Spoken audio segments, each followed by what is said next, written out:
su recuperación. Sí, señora. Y usted decía que esta es una semana para oír a los que saben, ¿no? Sí, señor. Nosotros no sabemos. Exacto, de acuerdo. La doctora Tatiana Dangond es abogada, es columnista, es especialista en contratación pública y es una de las voces más autorizadas hoy a nivel regional y nacional. Hablo regional, sobre todo en la costa Caribe, pero también a nivel nacional, sobre estos temas que tienen que ver con la institucionalidad en Colombia. Doctora Tatiana Dangond, muy buenos días y feliz domingo. Gracias por estar con nosotros aquí en Sala de Prensa Blue. Juan Roberto y María Camila, muchas gracias por la invitación para hablar en este momento tan importante y de la mayor trascendencia para el país.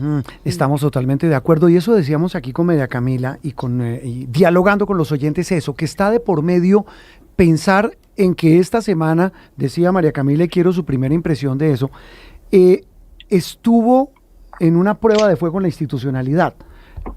Varias ramas del poder público, tanto la legislativa en el Congreso, aprobando proyectos, como la judicial, con las altas cortes tomando decisiones. ¿Es así, de ese calibre estamos hablando, lo que pasó esta semana? Por supuesto, esta ha sido una semana en la que el país, como lo decían ustedes, ha aprendido más de derecho constitucional que de cualquier otro tema.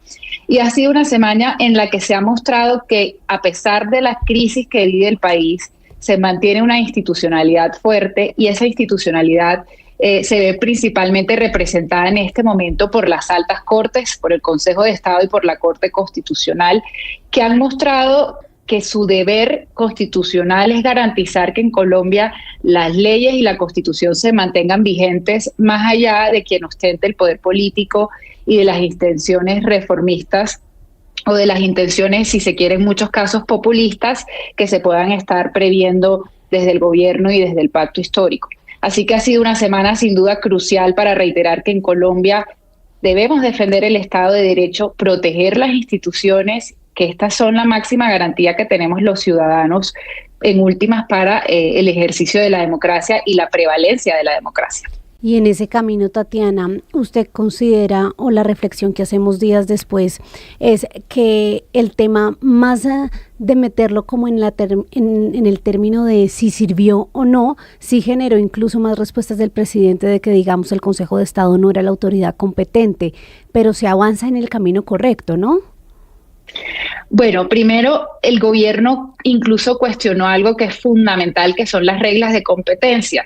El gobierno, a la hora de definir quién tenía que determinar si el decreto que convocaba la consulta popular era constitucional o legal, pues quería prácticamente ignorar esas reglas de competencia que rigen en el país y decir que era la Corte Constitucional la que tenía que definir si este decreto era constitucional o no. Y la realidad es que las reglas de competencia estaban muy claras y esta es una decisión que le compete en absoluto al Consejo de Estado, y que el Consejo de Estado obró de una manera muy responsable al acceder a esta medida cautelar, que en últimas no implica que el Consejo de Estado se haya pronunciado de fondo sobre el decreto, sino de proteger, en este caso, que se convoque una consulta popular que sea contraria a la ley y a la Constitución, por supuesto. Al no, digamos, cuando uno habla de la Constitución, doctora Tatiana, lo siente tan etéreo, tan lejano, y me da pena decírselo, para el común de la gente. Pero al final del camino es lo que siempre invocamos todos como la ley de leyes que nos rige a todos. Esta semana hubo pronunciamientos muy duros, doctora Tatiana, de colegas suyos, de abogados de un calibre altísimo, y los hemos venido escuchando los últimos días, que dicen que esa Constitución, que es nuestra ley de leyes, ha resultado amenazada en los últimos tiempos, en los últimos meses, en las últimas semanas. ¿Usted comparte esa apreciación de colegas suyos, repito, expertos en temas constitucionales? Por supuesto, yo creo que primero hay que decir, la Constitución debe ser lo más cercano que tengamos en materia jurídica a los ciudadanos. Es decir, en Colombia hay todo un ordenamiento jurídico que puede ser para muchos muy sofisticado e incluso muy difícil de entender. Pero la Constitución es un elemento, la columna vertebral que tenemos de nuestro Estado de Derecho, de nuestro ordenamiento jurídico, de la democracia, de los derechos fundamentales, los derechos humanos, etcétera. Y yo comparto esa tesis de que la Constitución se ha visto desafiada esta semana y sin duda durante la vigencia o durante la presencia de este gobierno, porque se ha cuestionado incluso las reglas más elementales que establece la Constitución para la aprobación de incluso iniciativas como una consulta popular o, por ejemplo, para la definición de quién debe ser el juez que evalúe o valore si una norma o un decreto en este caso es constitucional o no lo es. Sin embargo, yo creo que esto también nos invita a una reflexión y es si la ciudadanía ha sentido tan lejana a la Constitución, hay una tarea pendiente de acercarla a la Constitución y de entender que esta Constitución no surge de la nada, sino que surge como un acuerdo político y social en 1991 y que también es la manifestación del pueblo, porque esa tesis y esa narrativa que se está adoptando de una asamblea constituyente desconoce una premisa fundamental y es que esta Constitución también es la voz del pueblo manifestada a través de la Asamblea Constituyente Nacional Constituyente de 1991. Sí, Tatiana, dentro de las numerosas cátedras que tuvimos de constitucionalidad esta semana e incluso de principios del derecho internacional, hay una explicación que me llamó la atención y es que en Colombia estamos debatiendo sobre lo que no deberíamos estar debatiendo porque es que el Congreso es el que propone las leyes y los jueces son los que deciden sobre ellas, pero estamos viendo también al Ejecutivo diciendo cómo es que se tienen que aplicar esas leyes. ¿Cuál es la reflexión alrededor de esa actuación del presidente y de su ministro de Justicia, que son los que dicen cómo se debe aplicar la ley en Colombia? Bueno, yo pienso que acá hay una situación que podríamos describir como una si se quiere, una afrenta contra la tesis de los frenos y contrapesos en Colombia o de la tridivisión del poder. Y esto es básicamente elemental, no hay que recurrir a argumentos filosóficos e incluso de filosofía constitucional para entenderlo. Que esa ha sido otra situación que se ha presentado también en esta semana, que incluso dentro de la misma discusión se ha dificultado el entendimiento o se ha tratado de hacer muy difícil el entendimiento de algo que es esencial, es la tridivisión del poder. Las leyes las promulga, por supuesto, el Congreso de la República y esas leyes, además, ese mandato se da porque el Congreso tiene una representación política, una representación popular y es el constituyente derivado. Los jueces y las altas cortes tienen como deber verificar que además esas leyes sean constitucionales o legales según sea, bueno, constitucionales cuando se trata de una ley y cuando es un decreto que cumpla con la Constitución y la ley. Y por supuesto el deber del Ejecutivo es la ejecución, como su nombre lo dice, de estas leyes a través de reglamentos, decretos, actos administrativos. Esto es absolutamente básico y fundamental y no requiere una mayor dificultad de entendimiento ni tampoco requiere que tengamos que tener unas amplias discusiones filosóficas que lo que hacen es separar a la ciudadanía de un entendimiento que es esencial en cualquier Estado de Derecho, no solo en Colombia, sino en cualquier Estado de Derecho donde la democracia esté vigente, donde hay una constitución y, por supuesto, donde las reglas de la tridivisión del poder estén claras como es una república colombiana. Pero mira una reflexión, y creo que la hacía hace 8 días o 15 tal vez, María Camila, porque hemos hablado con constitucionalistas, penalistas, digamos, expertos en derecho claro. Y expertos en institucionalidad, doctora Tatiana, y le planteé una pregunta similar, creo que era con Jaime Arrula. Entonces le decía yo, él defendiendo esta tesis, igual que usted, doctora Tatiana Dangond. De que es básico. De que es básico el respeto a la institucionalidad, a la separación de poderes, a la Constitución. Pero yo le decía, pero no es tan bien haciendo de abogado del diablo, válida la tesis de un gobierno que dice, yo soy el gobierno del cambio, no estoy respetando la Constitución, pero si no me dejan hacer cambios, pues yo tengo que buscar mecanismos legales dentro de esa Constitución para poderlos hacer efectivos? Bueno, a ver, yo creo que aquí más que un asunto legal hay una pugnacidad sobre la narrativa política, institucional e incluso social en Colombia, sí. Porque cuando se atacan las instituciones desde esa perspectiva que va muy de la teoría del pensamiento populista y se atacan las instituciones sobre la base de que lo que ha dicho el gobierno, que es que estas instituciones están bloqueando el cambio, incluso que representan al establecimiento o al statu quo en Colombia, pues ahí en últimas lo que estamos viendo es un problema de narrativa y no un tema jurídico propiamente dicho o un tema constitucional propiamente dicho. La Constitución establece perfectamente cómo se pueden adelantar reformas en Colombia. Sí. Y muestra y prueba total de ello es la reforma laboral que acaba de ser aprobada esta semana. Esa reforma laboral, si cumplió con todos los debates que se tenían que adelantar ante el Senado y Cámara y cumple con todo lo que se establece dentro de la Constitución, pues una reforma absolutamente, si se quiere, aprobada dentro de los términos constitucionales, y de ninguna forma se está debatiendo que no pueda ser que esos cambios o que esas reformas sociales no puedan ser aprobadas con la Constitución que tenemos actualmente. Y ahí yo creo que la pregunta central sería ¿por qué quieren cambiar la Constitución cuando se habla de una asamblea constituyente? ¿Por qué la quieren cambiar si la Constitución en cualquier caso es una Constitución garantista, una Constitución incluso progresista para muchos, y una Constitución que establece un Estado social y democrático de derecho donde múltiples voces de diferentes posturas, de diferentes partidos políticos tienen amplia participación y pueden proponer e incluso implementar esos cambios? Para la muestra, en este momento Colombia está en un gobierno de izquierdas con unas mayorías importantes dentro del Congreso. Doctora Tatiana, si uno mira hoy lo que pasa en Colombia, un país, y comparémoslo con la región, con la inestabilidad política que tienen, bueno, Venezuela es caso aparte, porque es una dictadura, y allá entre Chávez, Maduro y sus secuaces acabaron con la constitución que había y acabaron con el Estado de Derecho. Pero digamos, en los países de la región, Ecuador, Perú, no sé si Argentina, Paraguay, Uruguay, pero si uno compara, Colombia siempre habitualmente ha sido un país, o ha sido un país estable. Su democracia es estable. Como diría mi mamá, doctora Tatiana, con el corazón en la mano, ¿qué tanta inestabilidad institucional ha generado esa agresividad política a la que usted se refiere? Bueno, yo creo que la democracia se puede mirar desde las instituciones como desde otros factores que son absolutamente relevantes. Hay un índice que es el índice de la democracia de The Economist, sí, que uno de los factores que evalúa, por ejemplo, es la cultura política. Y Colombia en eso, y lo voy a decir así, se raja absolutamente. Sí. Entonces, el puntaje más bajo que tiene Colombia en este análisis que hace The Economist es el componente de cultura política, e incluso advierte que dentro de ese factor en Colombia, dentro de la sociedad, hay un alta, si se quiere,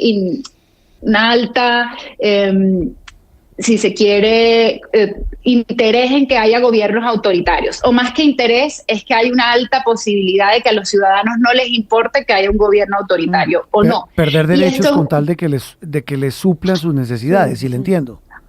Absolutamente. Entonces, ¿qué es lo que pasa? Que de cierta forma, si bien tenemos cortes que son muy serias, con personas muy preparadas, con personas que además han mostrado que tienen independencia e imparcialidad, y tenemos otras instituciones que pueden todavía estar muy estables, lo cierto es que yo creo que hay un factor que es determinante en la democracia colombiana, y es qué tanto la ciudadanía está interesada en que haya una democracia en Colombia.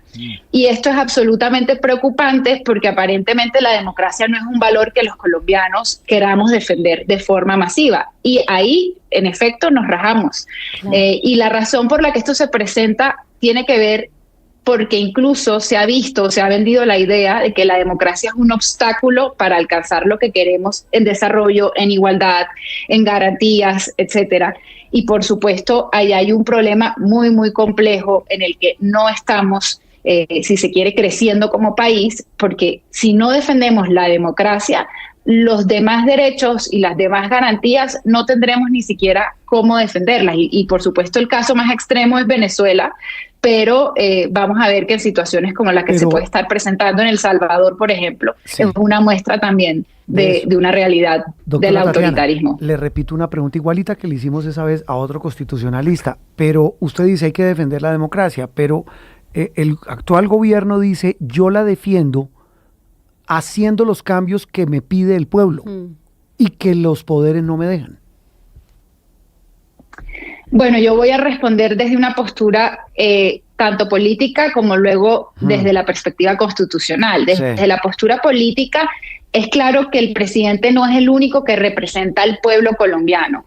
Es decir, el Congreso también lo representa y en últimas todas las manifestaciones o los intereses que tenga el pueblo colombiano tienen por conducto una constitución que hace que sus derechos además se mantengan vigentes.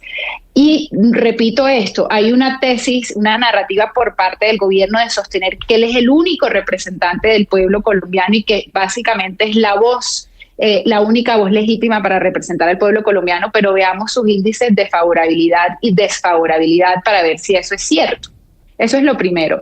Desde la perspectiva constitucional propiamente dicha, habría que decir que en Colombia las condiciones están dadas para que dentro de una democracia se puedan adelantar las reformas que sean necesarias. ¿Y por qué es importante decir? Claro, quedó claro esta semana. Si usted lo ve en términos claros, quedó claro. Es decir, tanto en el Congreso como en las Cortes, quedó claro que la institucionalidad colombiana puede dirimir las diferencias y generar decisiones, ¿cierto? Absolutamente, pero adicionalmente hay que decir qué es la importancia de una democracia, que no solamente representa la voz del gobierno, sino que representa la voz de otros partidos, de otras visiones, y que el ejercicio de la democracia también implica la existencia de una oposición. Entonces sería absolutamente irrazonable o irracional creer que todas las reformas que presente un gobierno tengan que ser aprobadas dentro de una democracia. No pasa aquí. No pasa en ningún país con democracias más fuertes, y por supuesto esto se debe a que un elemento esencial de la democracia es el ejercicio de la oposición. Claro. Y es una poca democracia. Exacto, pero entonces Tatiana, ya como siempre hacia lo más importante, que es buscar las salidas y utilizando ese índice que usted mencionaba de democracias de The Economist, si aquí estamos literalmente graves en lo que tiene que ver con cultura política, pero las instituciones siguen demostrando que son robustas, ¿quién defiende a esas instituciones de los ataques? Pues yo creo que es fundamental, y justo hace una semana escribí una columna sobre eso, que en Colombia, como sociedad y como ciudadanía, apoyemos el respeto de las instituciones. Las instituciones, por supuesto, están haciendo una labor importantísima para garantizar que en Colombia no se pierda la vigencia del Estado de Derecho, pero a su vez se requiere que tengan más voces de apoyo hacia esa institucionalidad y que no se queden solos, ¿no? Esa yo creo que es primero la salida más importante, y es que ustedes como periodistas abran esos espacios para que los ciudadanos también comprendan la relevancia de estas instituciones y su relevancia para todo, para la vida, para la libertad, para los derechos fundamentales, para todo lo que rodea nuestra vida, desde el trabajo que tenemos hasta las garantías laborales, hasta la seguridad, van, si se quiere, garantizadas por nuestra Constitución y por nuestras instituciones. Yo quiero dejar una reflexión, y es que en cualquier caso la Constitución Política de Colombia no tiene problemas como propiamente asociados a lo que a su articulado, a su normativa propiamente dicha, sino que el problema está en la implementación de la Constitución. Claro. Y eso es en lo que nos debemos enfocar los colombianos, y que esa Constitución se convierta en una realidad, y que en Colombia haya una igualdad, y que en Colombia la vida y los derechos fundamentales se respeten. Yo creo que el reto está en la implementación y no en seguirla reformando, o incluso, y en esto es importantísimo, y no es de ninguna forma necesaria convocar una asamblea constituyente, porque tenemos el mayor reto que tiene Colombia es implementar la Constitución que tiene actualmente. Sí, y ahí viene una reflexión también final, doctora Tatiana, y es que el tema no es lo que está escrito, el tema es cómo cumple uno lo que está escrito. Exactamente. Es así de sencillo, pues si la Constitución dice que hay que respetar la vida de los colombianos, y aquí no se respeta, los bienes tampoco se respeta. Es decir, el tema es, no sé, no tengo y no soy constitucionalista, faltaba más posar de lo que no soy, pero entiendo que la Constitución de los Estados Unidos es de las más chiquitas del mundo. Y pues yo no digo que sea una democracia perfecta, faltaba más, mire lo que les está pasando con el actual presidente, pero siempre se han ufanado, doctora Tatiana, en Estados Unidos de ser fuertes democráticamente. Claro, y de cumplir la Constitución. Mire, el ejemplo de Estados Unidos es perfecto por lo siguiente. Uno puede tener una constitución buena, uno puede tener un sistema muy estable, pero si no existe la voluntad política, es muy difícil que esas constituciones se mantengan vigentes y esas reglas de libertad, de igualdad, cualquiera que queramos mencionar, se mantengan vigentes. La Constitución requiere voluntad política, por supuesto requiere instituciones, pero necesitamos gobiernos que respeten y que busquen que se implemente esa Constitución. De lo contrario es como tener un acuerdo que no se cumple. Y en últimas, ese es el gran reto de Colombia como de cualquier otra democracia, y la muestra perfecta es lo que está viviendo Estados Unidos con el debilitamiento de sus instituciones, más allá de lo que diga la Constitución. Es que la Constitución debe ir acompañada de una voluntad política de quienes están en el poder y, por supuesto, de la ciudadanía, que ahí está el foco y el centro de todo lo que debe del destino de un país. Pues doctora Tatiana, nos queda muy claro. Bueno, tal vez una pregunta de un oyente me dice, mire, ya que tiene una experta tan buena en estos temas legales de aplicación del derecho, con todo eso que ha pasado, sobre todo, y que usted habla de voluntad política, ¿cierto? Sí. ¿Qué tan frágil es el proceso electoral que viene? Bueno, yo creo que el proceso electoral que viene va a ser un proceso electoral marcado por la polarización. Eso ya es un punto de fragilidad desde la perspectiva de la fragmentación social. El atentado en contra de Miguel Uribe Turbay muestra también que habrá un ambiente posiblemente de violencia que ya inició incluso antes de que arrancaran las campañas, algo que sin duda afecta la estabilidad democrática de un país. Y por supuesto, creo que en cuanto al componente del escrutinio y todo lo demás, yo creo que en eso Colombia está más tranquila que en otros aspectos de lo que sería el proceso electoral. Al final del día, ojalá los candidatos y precandidatos hagan un compromiso por bajarle el tono a la polarización en el país y enfocarse en los temas que le importan a Colombia. Colombia va a enfrentar una policrisis, una crisis energética, una crisis de gas, una crisis fiscal que ya estamos viendo, una crisis en la seguridad. Entonces, son demasiados factores los que está viviendo este país, demasiadas crisis a la vez, y los que va a vivir el año entrante, como para que sigamos en un discurso de polarización que lo que termine es desenfocando al país sobre los temas que deberían importarle a Colombia en este momento. Tatiana, y a esa policrisis súmele una, y es la de las instituciones, una de ellas la registraduría y otras. En ese escenario de policrisis, ¿usted es de las que cree que va a haber elecciones? Yo soy una persona que cree que va a haber elecciones y espero que haya elecciones en Colombia. Yo creo que el gobierno puede tomar medidas que sean contrarias a la democracia, pero tengo la esperanza puesta en los tribunales, en las altas cortes, en la imparcialidad y la independencia de las instituciones, y yo creo que si no tuviéramos elecciones estaríamos en un retroceso, yo creo que sin precedentes para el país, y esperemos que las instituciones respondan a ese mandato constitucional que es garantizar que en la democracia se mantenga vigente, y por supuesto el elemento esencial de una democracia es que en Colombia se adelanten las elecciones con todas las garantías para los candidatos y para el país. Escuchando a la doctora Tatiana, me devolví un poquito, ¿no? Yo no sé si a los pelados de hoy les dan una clase que a uno le daban, doctora Tatiana, usted es muy joven todavía, pero en mi época a uno le daban de pelado una clase que se llamaba civismo y democracia. Sí. Es escuchar eso, es entender que hay que respetar la institucionalidad y enseñarlo desde pequeño. Doctora Tatiana, le mando un abrazo y gracias. No, a ustedes muchas gracias por este espacio y que sigamos hablando de la democracia y de la relevancia de las instituciones para Colombia. Feliz domingo. Interactúe con nosotros a través de Twitter con el numeral Sala de Prensa Blue.